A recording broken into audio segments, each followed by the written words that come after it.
Welcome to another video. My name is Kai Hillier, and this year my goal is to qualify for D3 track nationals in the mile. If you've seen the last episode, you know that I'm ranked 135th right now, and in order to qualify, I need to be ranked top 20.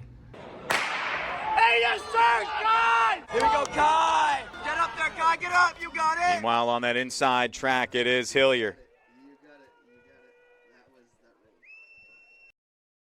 Last week's video was leading up to our home meet, where I ran a mile and I ended up running 4:16.48, which wasn't a PR. However, since it was on a flat track, it gets converted to 4:13, which moved me up to 101st. So that's a good improvement, although I still need to move up a lot more if I want to get to nationals. After I ran 4:16, I ended up running 4:15 a week later at New Balance. This is a good PR for me, but it doesn't move me up on the nationals list since this was a banked track, and it still isn't faster than my converted 4:13. At this point, I only have one race left, and it's the last chance meet at Tufts.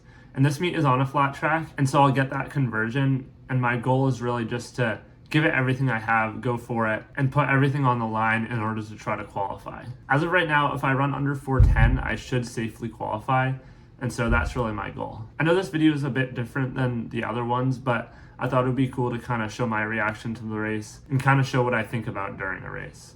Going into this race, I knew I had to run around 4:10 or ideally under 4:10 in order to qualify. And so that was really the only thing on my mind. And lucky for me, this race is set up for people to qualify. And so this is Mitch, and he's a pacer. So he'll take us through 800 meters in around 2:04, which is right on 4:10 pace. And so I really just need to follow him and stick with him as long as I can. And then hopefully just close the last 800 meters as fast as I can. So that's really just what I'm thinking about on the line. And in addition to the pacer, this meet also had pace lights. They're basically just LED lights that light up as you run around, and those are set to 4:10 as well, so as long as I can stick with those, I'll run 4:10. My goal for the start was really to just get out in front. Since this was the slower heat, I knew I needed to go to the front in order to be able to go fast, and I wanted to be able to get right up behind that pacer. And I was really happy with how I got out. As you can see here, I got out right to the front, and I almost went out a little too fast because the pacer was up on the outside, and so they run in the outside lane for the first lap, and I ended up getting in front of him, which was a little worrying because he's supposed to be running 4:10 pace, and I'm running faster than that. And so you can see there I come through right at 30, which that's 4-minute mile pace, little quick, but I don't mind getting out hard. And then, yeah, this is exactly what I wanted to do. As you can see, I'm right behind the pacer. Really just focus on staying as relaxed as I can at this point. And I actually feel great. Like, I feel really smooth. I don't feel like I'm pushing it all yet, which is really good. And you can see the pace lights there are actually a little bit behind us.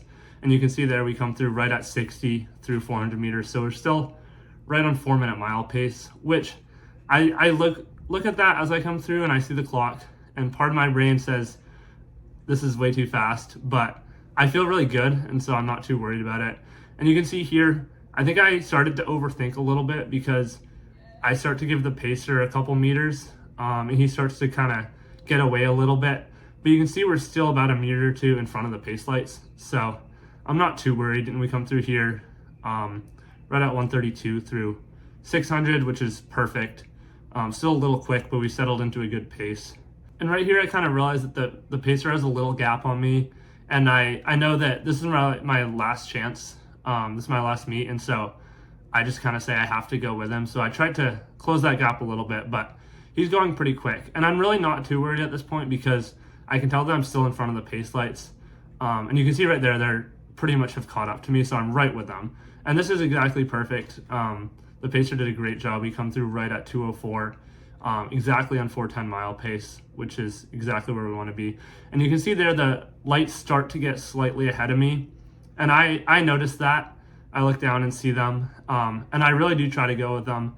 But as you can see here, the Amherst athlete notices it as well, and so he goes, and that helped me out a lot because it's a lot harder to go when you're alone. But when somebody else makes that move, you can just go with them, and it makes it a lot easier. And you can still tell that the lights are kind of sneaking away a little bit, but I know that if we can close well, we can probably catch back up to them. Although it is a little demoralizing because you know the pace lights aren't going to slow down at all, and so you know they won't get tired. But we're really just going our best right now, and this is where it starts to get really hard. You know, we've come through 1,000 already. We have 600 to go, and you really have to start kicking with this much left. And you can see there the pace lights are definitely getting away from us, and I say, this is my last shot. I make that move, 400 to go. I right at 310 through 1,209. And so if I can close in at 60, I'll run 410, and I know that. And so I really start to go all out here, just giving it everything I can, trying to catch those pace lights. So I go around the Amherst athlete, and then here he has another tank of gas left, so he goes around me. And looking back, I regret not matching his move, because he goes around me and then he immediately gets a meter or so on me. So I really should have done a better job of covering that move. But I'm really just going all out here, trying to catch the Amherst athlete as well as I can. And coming down the backstretch, I can tell he started to slow down slightly, and I start to catch up to him. And so I'm like thinking I can catch him and just going as hard as I can around this back turn. And coming off the turn, I really do think I'm going to catch him. I'm just giving it everything I can. I try not to look at the clock. I'm just going as hard as I can. And you see there, 4:14. I got tripped up a little bit, but I know I didn't do it. I saw the clock as I finished. I saw that 4:14. I know I didn't get the school record. I know I didn't qualify, and my season's over, which is, it's a disappointing feeling, but it's a PR. And with the conversion, since this is a flat track, it'll convert to around 4:11 mid. So the official conversion was 4:11.50.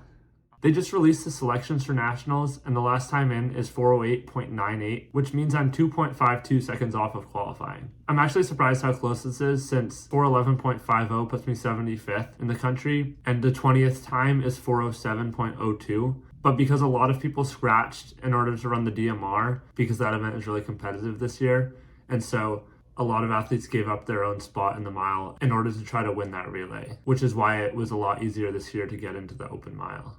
It's a little frustrating knowing that I was only 2.5 seconds off of qualifying, but the season's over and I can only focus on outdoor. At this point, since my season's over, I'll take 2 days off and then hop right back into training for outdoor. My goals for outdoor are the same as indoor. I ran 3:53 in the 1500 last year, and it took 3:48 to get to nationals, so I was less than 5 seconds off.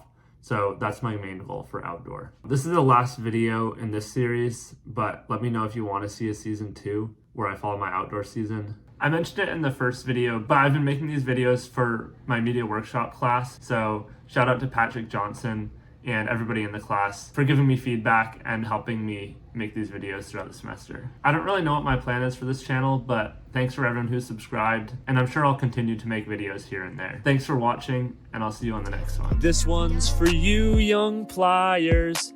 What if instead of legs you had tires? Maybe then your shins wouldn't hurt. Meet me on the track and I'll cream you like some yogurt. Like some yogurt.